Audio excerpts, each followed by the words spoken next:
इस प्रकार फूले हुए वृक्षों से सुशोभित उस वन की शोभा देखते और विदेह नंदिनी का अनुसंधान करते हुए हनुमान जी की वह सारी रात प्रायः व्यतीत हो चली।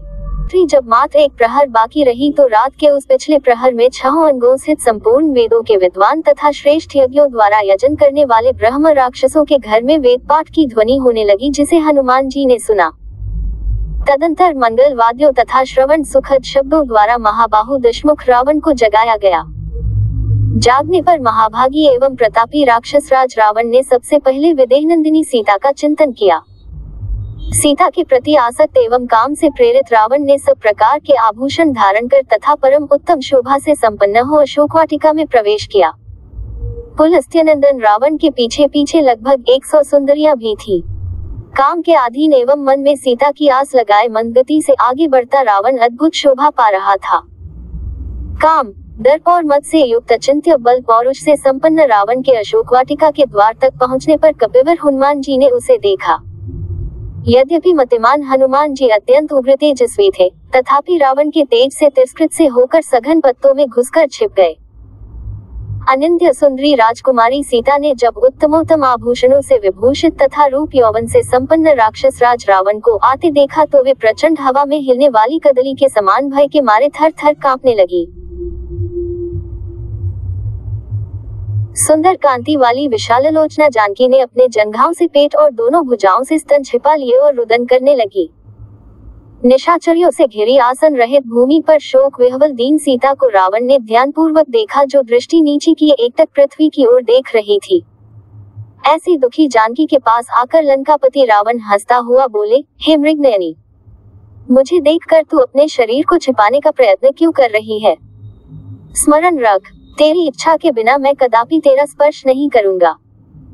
तू मुझ पर और मेरे कथन पर विश्वास रख और इस प्रकार दुखी होकर अश्रु मत बहा। तेरी यह मलिन आभूषणहित वेशभूषा देखकर मुझे अत्यधिक पीड़ा होती है। तू संसार की सुंदरियों में शिरोमणि है। अपने इस सौंदर्य तथा यौवन को व्यर्थ नष्ट मत होने दे। यदि एक बार यह यौवन नष्ट हो गया तो फिर लौटकर नहीं आएगा। मैं फिर कहता हूँ, तू विश्व की अनुपम सुंदरी है, विधाता की अद्वितीय सृष्टि है। तेरे निर्माण में ब्रह्मा ने अपना सारा कौशल और चतुराई लगा दी, इसीलिए तेरी रचना में उसने किसी प्रकार की कोई कमी नहीं रखी है। तेरे किस किस अंग की मैं सराहना करूं? जिस अंग पर दृष्टि पड़ती है उसी पर अटक कर रह जाती है। मैं तुझे पूरे हृदय से अपनाना चाहता हूँ। मैं तेरे प्रत्येक अंग का रसास्वादन करना चाहता हूँ। इसीलिए तुझसे कहता हूँ, तू राम का मोह छोड़ दे। मैं तुझे अपनी पटरानी बनाऊंगा। मेरी सब रानियां तो तेरी चरणों की दासी बनेंगी ही, मैं भी तेरा दास बनकर रहूंगा। अपने भुजबल से अर्जित संपूर्ण संपत्ति तेरे चरणों में अर्पित कर दूंगा। जीते हुए समस्त राज्य तेरे पिता जनक को दे दूंगा। तू वास्तव में इतनी सुंदर है कि तुझे देखकर तो तुझे बनाने वाला स्वयं विधाता कामवश हो जाएगा। मेरी तो बात ही क्या है, इसलिए तू मेरी बात स्वीकार कर ले।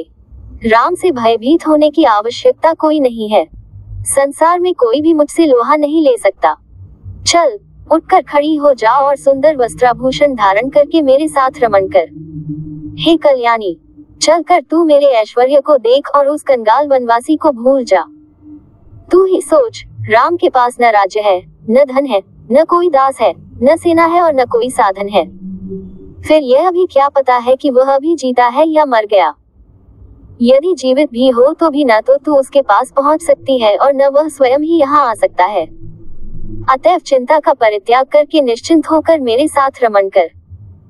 रावण के नीच वचनों को सुनकर मध्य में तृण रखकर जानकी बोली, हे लंकेश, तुम्हारे जैसे विद्वान के लिए यह उचित होगा कि तुम अपनी मर्यादाओं का उल्लंघन न करो और मुझसे अपना मन हटाकर अपनी रानियों से प्रेम करो। स्मरण रखो, पापी और नीच भावना रखने वाले पुरुषों को अपने उद्देश्य में कभी सफलता नहीं मिलती। मैं उत्तम कुल में जन्म लेने वाली पतिव्रता पत्नी हूँ। तुम मुझे मेरे सतीत्व से कदापि विचलित नहीं कर सकते। अपने प्राण रहते मैं तुम्हारे नीचता से परिपूर्ण प्रस्ताव को किसी भी दशा में स्वीकार नहीं कर सकती। यदि तुम में तनिक भी न्याय बुद्धि होती तो तुम अन्य स्त्रियों के धर्म की उसी प्रकार रक्षा करते जिस प्रकार अपनी रानियों के सतीत्व की करते हो।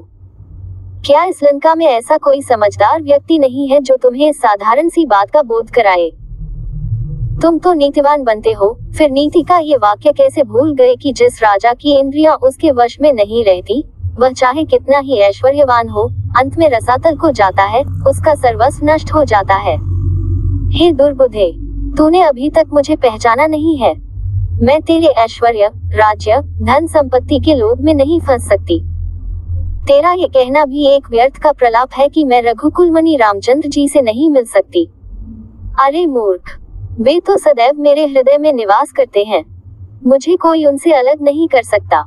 मेरा उनका ऐसा अटूट संबंध है जैसा कि सूर्य का उसकी प्रभा से। इसलिए मैं उनकी हूँ और सदा ही उनकी रहूंगी। यदि तू सोच समझ कर यह मान ले कि तूने मेरा अपहरण करके एक भयंकर अपराध किया है और इसलिए मुझे लौटाते हुए तुझे भय लगता है, तो मैं तुझे अभयदान देते हुए वचन देती हूँ कि तू मुझे उनके पास पहुँचा दे, मैं तुझे उनसे क्षमा करा दूंगी। यदि तुम अब भी अपनी हट पर अड़े रहे तो विश्वास करो कि तुम्हारी मृत्यु निश्चित है और तुम्हें उनके बाणों से कोई नहीं बचा सकता। इसलिए मैं फिर कहती हूँ कि सावधान हो जाओ। अपने साथ लंका और लंकावासियों का नाश मत करो। इसी में तुम्हारा और तुम्हारे राक्षस कुल का कल्याण है।